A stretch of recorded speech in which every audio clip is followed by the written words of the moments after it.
Hello, hello, hello. Let me put my volume up. Hi, everybody. This is Joe Jamie, and I have to apologize. Last week's, 2 weeks ago's lesson on garlic somehow it didn't get recorded, so I'm going to redo it, and it's not going to have any of you guys questions, but hopefully, if you have any, you can just, after watching this, you can easily text the group or me personally, and I'll get back to you. So here we go. Let me share my screen. And I'll just keep myself up in the window up here. Let's get this down here. There we go. And we will get started. So today's lesson is on how to plant garlic. And we're also going to talk about some fall pollinator plants that we can add to our garden. But as usual, I like to always say some of our clients' wins this week. And it's so funny. For the last few weeks, Rosemary had a friend of hers that had given her some Malabar spinach, which is actually a warm, it's a, spinach is cold weather plant, cool weather plant. We can plant regular spinach right now. But a few months ago, she was trying the Malabar spinach, which actually does well in the summer. And she said, now it's growing. But of course, now that it's growing, hopefully it will stay around so that she'll have it again next spring. So anyway, let's get going on how to plant garlic. This is such an exciting lesson for me to be teaching you guys. I'm really excited about you guys learning how easy it is to grow garlic, especially here in the desert and right in your raised bed. Garlic is it's a 9 month, it takes 9 months for it to start from we're not starting from seed. I'm not going to teach you how to start from seed because that's ridiculous. We can get just bulbs of garlic at the heart at the what is it the food store at the natural food store, and so that being said, there's no need to really start garlic from seed, although you can do that. One of these days, maybe we will get advanced and we will try growing garlic from seed. But as it stands, it's just as easy to plop one of these little cloves in the ground and have it sit there for 9 months and then have a big bulb afterwards. So anyway, today we're gonna learn where we're gonna buy the garlic, the planting techniques, and then after that we'll go into some cool weather pollinator plants to add into the raised beds. So here are a few of the places I was mentioning. One of the reasons, now I have bought my garlic. No, I haven't. I've only bought my garlic at the organic grocery store. Like right now, the Green Grocer is my favorite organic grocery store to go to in Las Vegas. I don't know if you guys have others that you like, maybe something out in Summerlin, but that Green Grocer is wonderful. The reason why you don't want to get the garlic from the regular grocery store is that sometimes they will spray the garlic so that it won't sprout. So it will stay fresher longer on the shelf. And that's exactly what we don't want. We want garlic to sprout so that it'll become a bulb, another bulb for us. So the other way to buy it is just online. Some like Territorial Seed Company is where I got mine.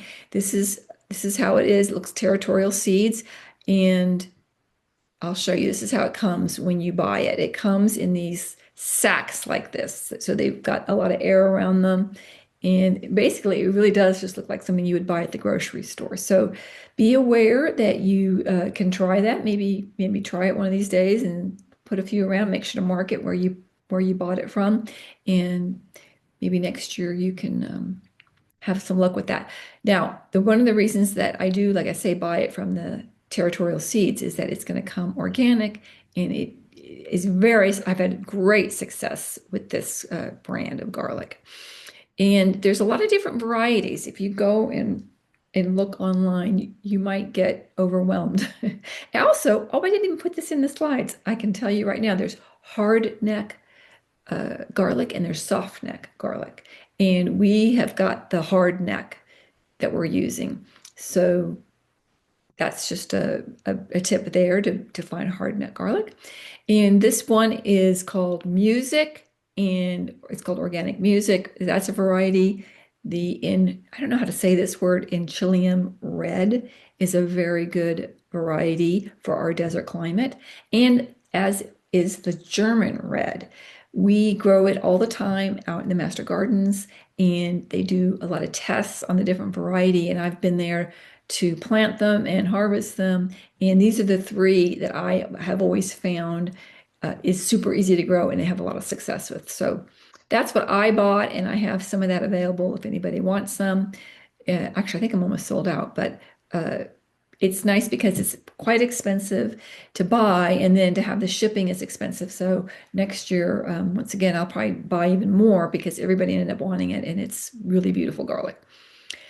Okay, so let's get into how to grow garlic. This is actually garlic from my yard that I harvested in the spring of this year. And you can see it just looks beautiful. So if you get the organic cloves, that's the best way to start. That's the easiest way. And when you get your cloves, it's just like a clove of garlic that you get at the grocery store. You know how it goes. There's a couple of really big, gorgeous pieces, and then it sort of gets smaller and smaller as you get towards the center of the bulb.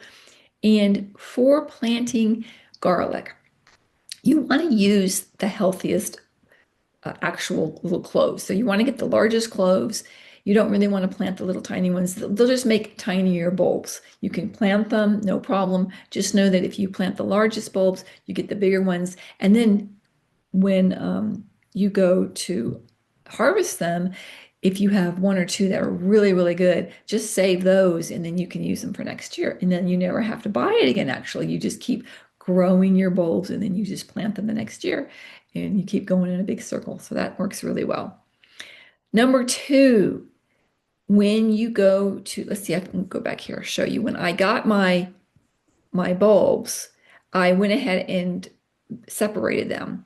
So you can see some of them are very big, some of them are smaller, but do not take the paper off. Just leave it, the paper on, the paper skin on the little clove, and because you don't need to take that off.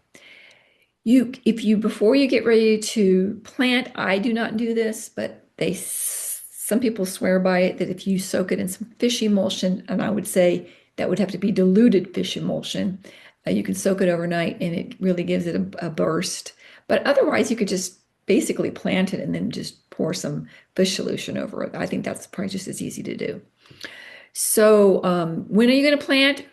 Anywhere from mid-September all the way through October. You can just plant away and it should be ready in 9 months.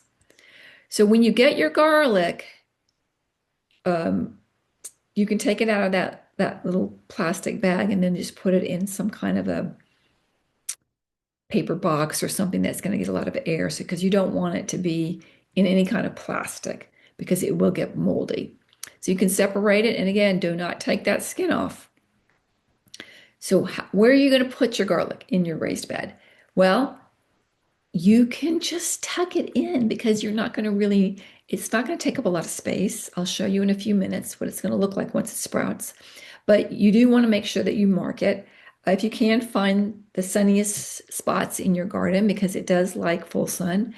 And also, when you're getting ready to plant it, you want to amend the hole.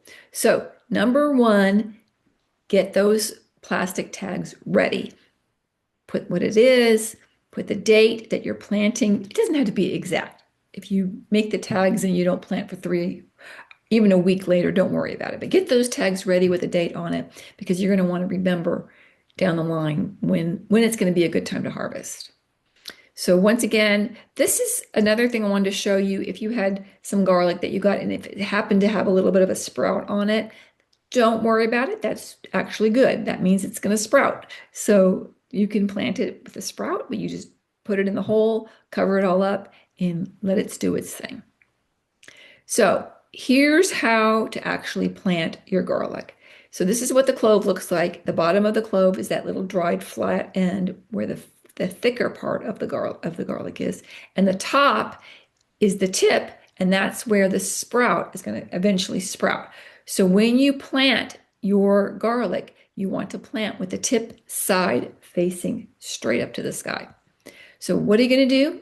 Let me give you a step-by-step guide of what you're going to do. Number one, You're going to get your tags ready. If you don't have your tags ready, do not plant your garlic because you need to know where they are and you need to know when the date is.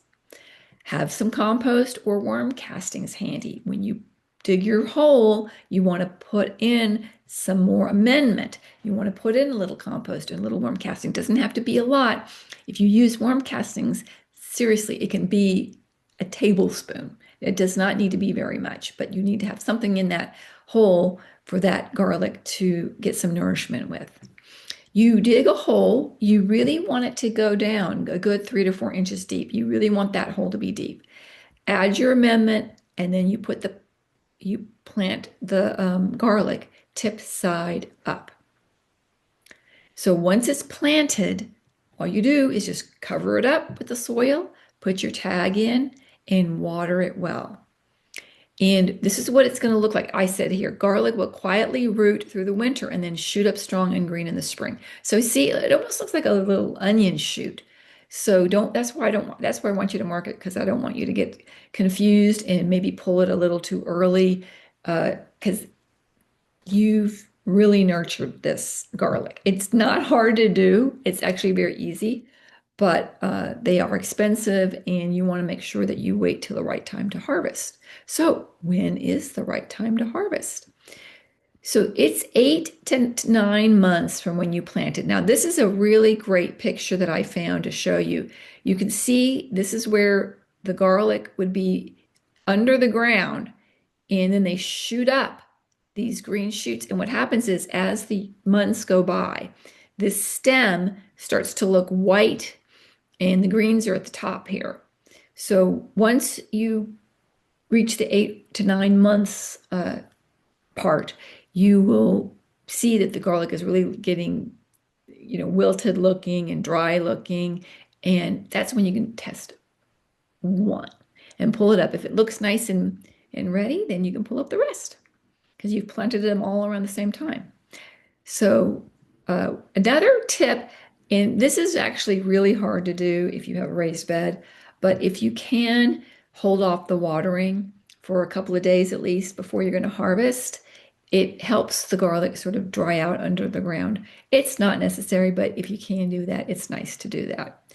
So again, the stalks will turn partly brown, but there still will be some green at the top. So don't be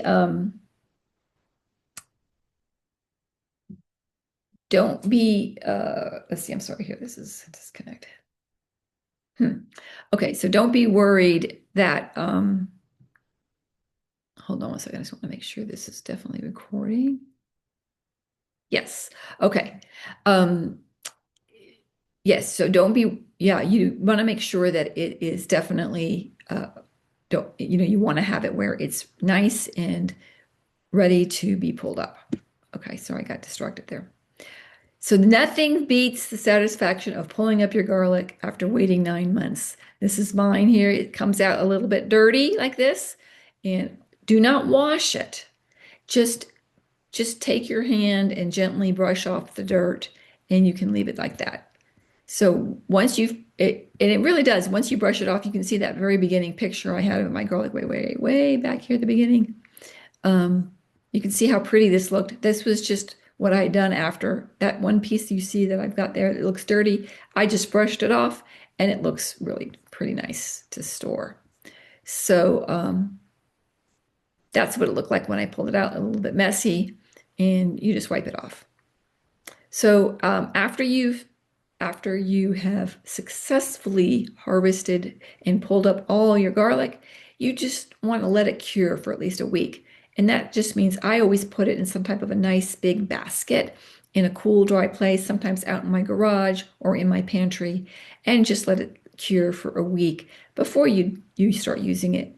And then if you're really creative, you can braid your garlic. Now, see, they didn't even wipe it off here. This is Rosemary's mom shared this with us, but she just braided it, pulled it out of the garden and started braiding it and then just hung it up, and she'll have garlic, all year long.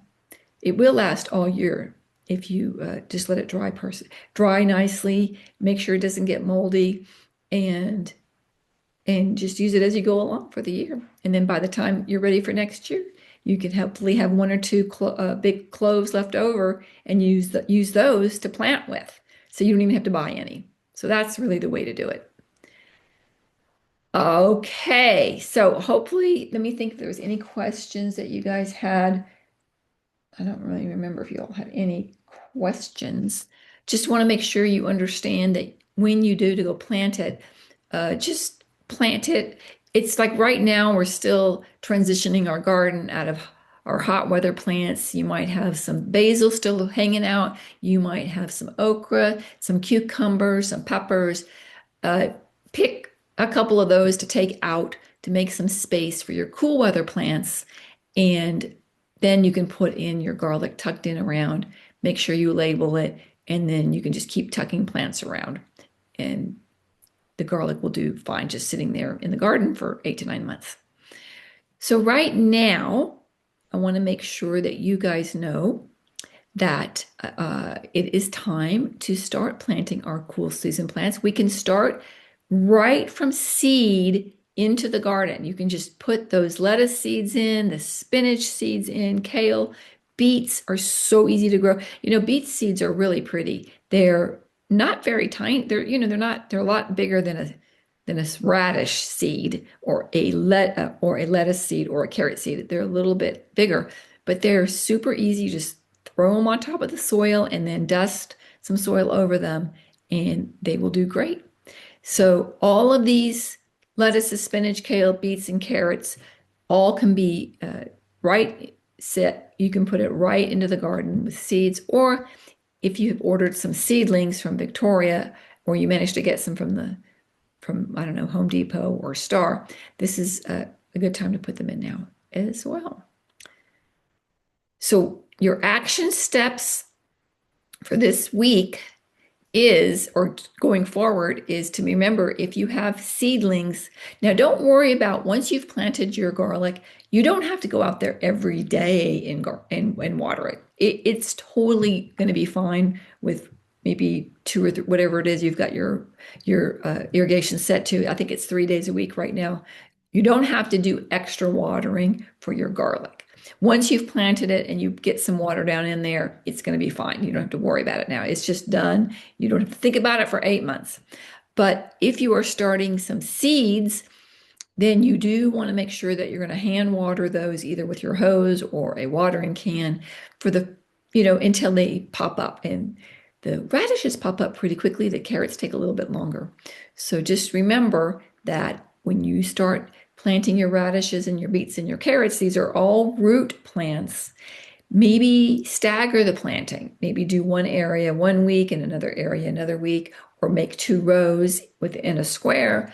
And one row was this week and one row is the next week, because it's really nice to have your plants as succession planting. Oops, what happened to my video?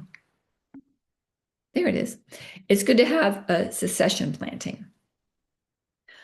Okay, now, next, keeping your soil amended. Make sure you find some compost or some Fox Farm soil or some worm castings to sprinkle, and keep the level of your raised bed high, and keep those plants, especially when you're getting ready to plant some new things for fall. That is the time that you really want to make sure that you're amending your soil. So get that soil ready for your new plants. Now, what are our edible? I've got some pollinator plants and edible plants that I wanted you guys to know. You can plant your marigolds right now, petunias. Petunias are super easy to start with seed. Alyssum, you can actually try right now. They are very easy to start with seed. The lavender is easier.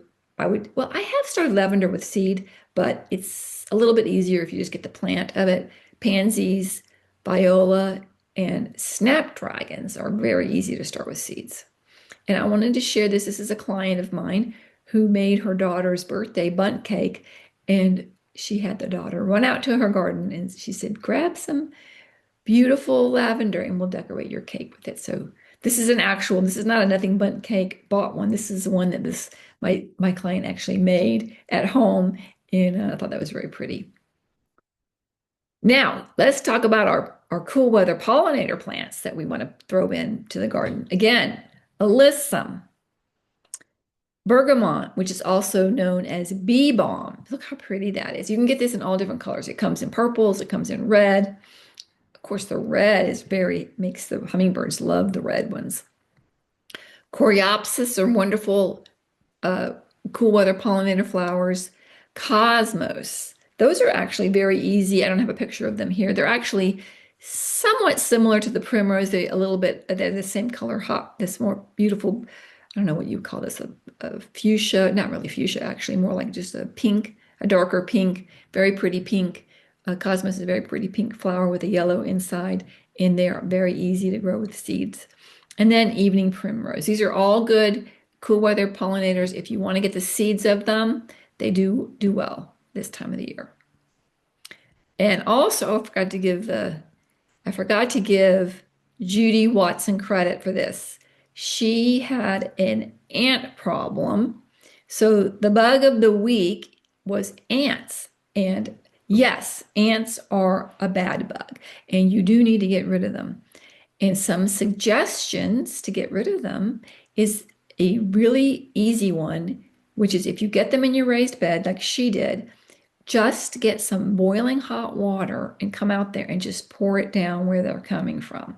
And if you do that a couple of times, it usually discourages them. They're like, they get the message. They don't like to be wet, and they certainly don't like boiling water poured on them. So it's an easy way to get rid of them. And I feel like she's done, it's pretty good. And also it's getting cooler, and hopefully they're settling down for the winter time. So hopefully you can get rid of your ants that way.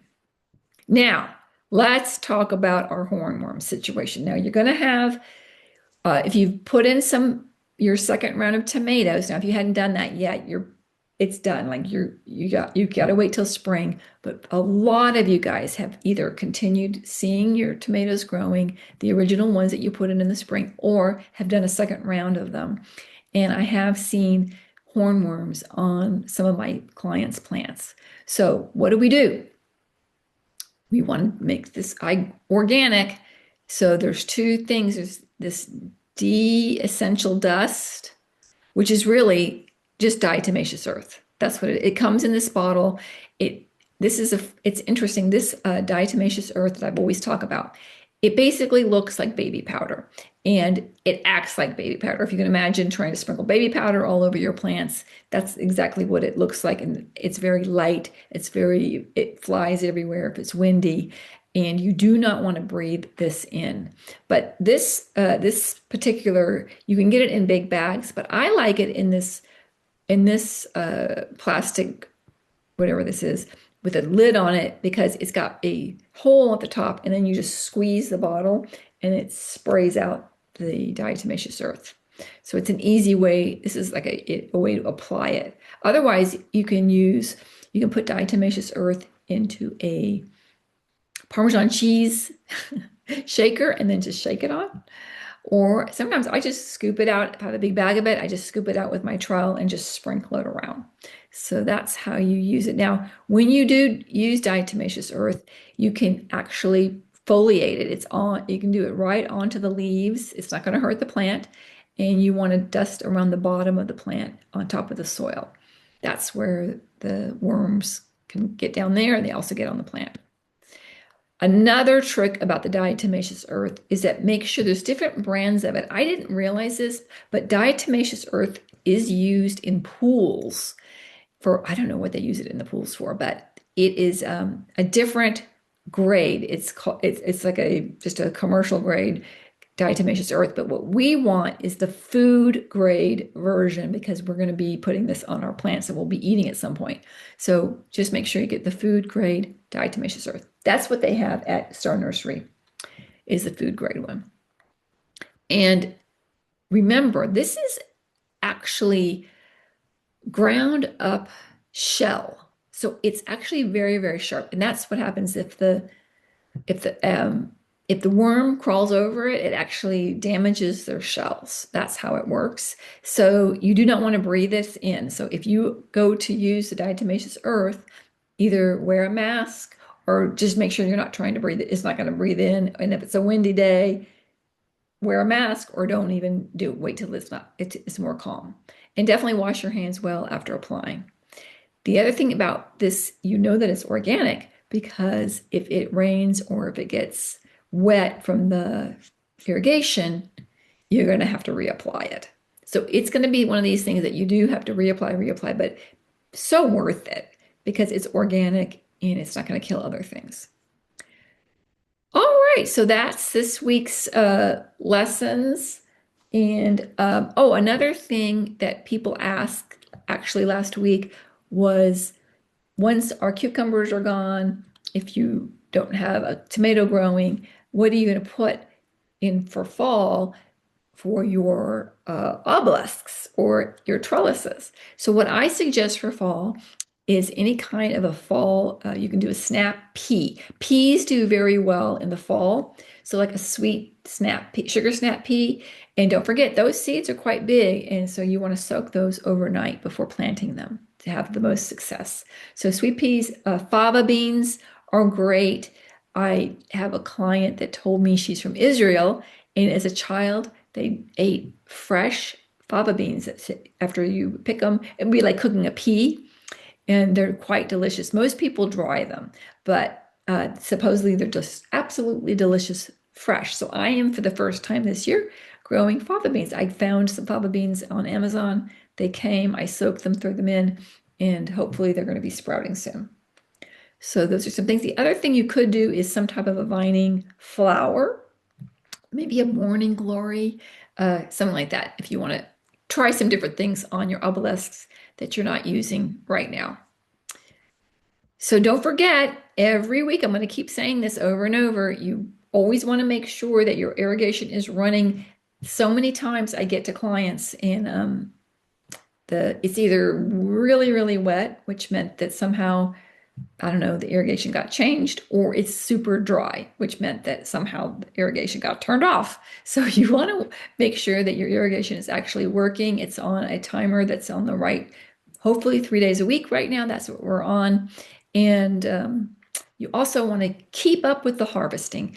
If you, anything that you're growing, cucumbers, okra, peppers, the more you harvest all your basil. Now, basil, let's talk about basil real quick.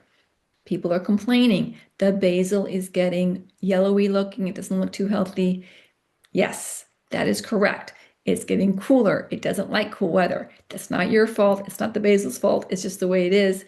You want to make sure your basil, you're going to be harvesting it now as much as you can because once that first frost come, and we have a couple more weeks. It shouldn't come now until maybe the middle of November. So we have another, good month of harvesting basil. So the more you harvest it, the better it would look. It does look a little peaky. It just means that it's cold and it's not happy. So harvest it or pull it out, whatever you want to do. But use it up because once we get a frost, it turns brown and it's done for the year. And we have to wait till the spring. Or actually, you can also put it in a pot and bring it inside. So I have tried to do that before, not always successfully, but you should be able to do it if you have a nice sunny place. So you might want to dig up some of your basil now before it goes bad and bring it inside and see if you can keep it going for all over the winter.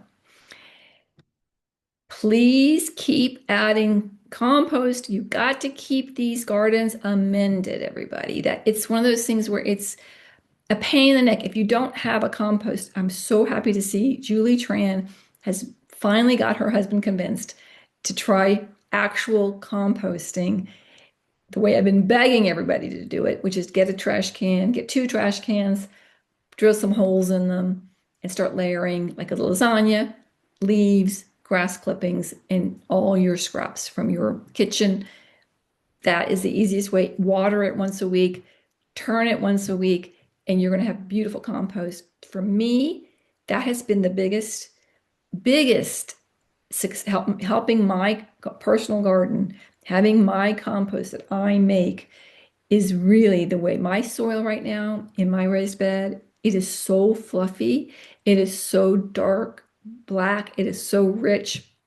My plants are so healthy looking in there because of the compost that I'm making. And unless you can find some somewhere, there's several places around, and I'm still actually trying to really get a good one. There's a really good woman that you can actually hire. She'll pick up your food scraps and then she'll trade you for compost with it. I mean, it's a fee for this thing, for this service, but to me, that would be a really great way to get some compost. I will make sure to put that in the notes of that. It's called, I can't remember something. It's like Vera Grow is a place. Well, Vera Grow is another place you can get compost. I just don't know how great the compost is there.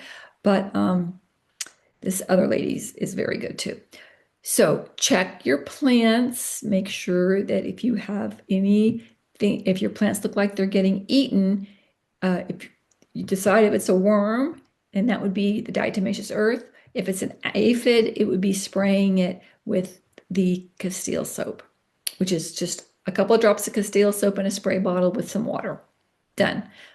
Plant your garlic and keep adding seeds and make sure you've got some either edible flowers or pollinator flowers in your garden because that just makes it so beautiful and festive. So that's your weekly tasks. So thank you guys. Oh, I am going to have to change. I'm so sorry. We are going to have class this coming week tomorrow on Tuesday because I have a situation that I had to get change around. So we will have class on Tuesday this week, and I hope to see you all there. Thank you. Please reach out to me anytime. You know, we have our wonderful WhatsApp text chain, and you guys are great on there. And when you get on there, I usually get back to you pretty quickly, or else one of the members gets back to you as well. Everybody, boy, we've been through a whole year almost. Everybody's getting so smart. So hopefully I'll see you over there. And until then, I'll hopefully see you guys tomorrow.